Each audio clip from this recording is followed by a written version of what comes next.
Hey people, it's Niall Stokey. Now this is from BBC News. Miami school bars vaccinated teachers from seeing students. A Miami school has discouraged teachers from getting the COVID vaccine, saying any vaccinated employees will be barred from interacting with students. Centner Academy leadership cited debunked claims of non-vaccinated people being negatively impacted by contact with vaccinated people. People, I always want to remind you, all you have to do to disprove anything is to just simply ignore it and say, create some phony baloney studies countering anything. I mean, remember, even if someone dies of these things, they'll just say, well, the majority of people haven't got it, or they'll relabel other symptoms as something else. It's very easy to discredit actual evidence if you know how to fiddle the figures. Experts say there's no evidence for such theories. U.S. health officials have said the jabs are safe and effective. So safe that they have taken out laws to stop people suing the companies who make the vaccine. Yeah, that's real. Look it up. Some 141 million Americans have received the COVID-19 vaccine to date. The Centner Academy, a fee-paying school, is located in Miami's Design District. Annual tuition begins at $15,000, $160, £10,898 for preschool students and goes up to nearly $30,000 for middle school students around 13 to 15 years old. Co-founder Leela Centner informed parents on Monday that when possible, the Academy's policy is not to employ anyone who has received a COVID-19 vaccine at this time, CBS Miami reported. In a letter last week to staff, first reported by the New York Times, Mrs. Centner said teachers must notify the school if they are to receive the jab. We cannot allow recently vaccinated people to be near our students until more information is known, Mrs. Centner wrote. The teachers who wait to get vaccinated after the school year ends will be allowed to return only when clinical trials on the vaccine are completed, assuming a position at the school is still available. Mrs. Centner also repeated a false claim of vaccinated individuals affecting unvaccinated people. Wait. People keep saying that people who are unvaccinated can harm the vaccinated. How is it a false claim?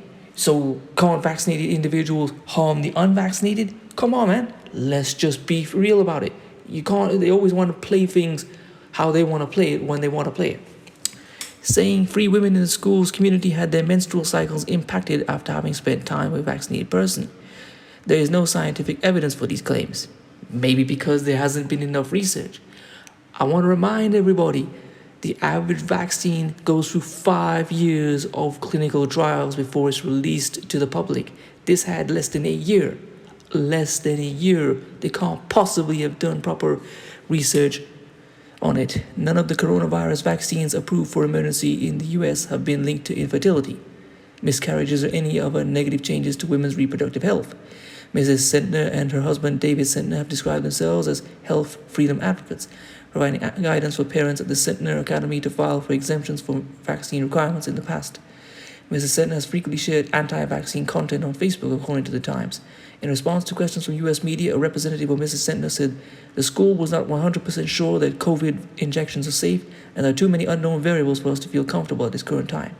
The United Teachers of Dade, a local not-for-profit teachers group, said in a statement to CBS News, "We are horrified by the unsafe conditions and labor violations that colleagues at schools such as this one have endured due to lack of union representation and contract rights."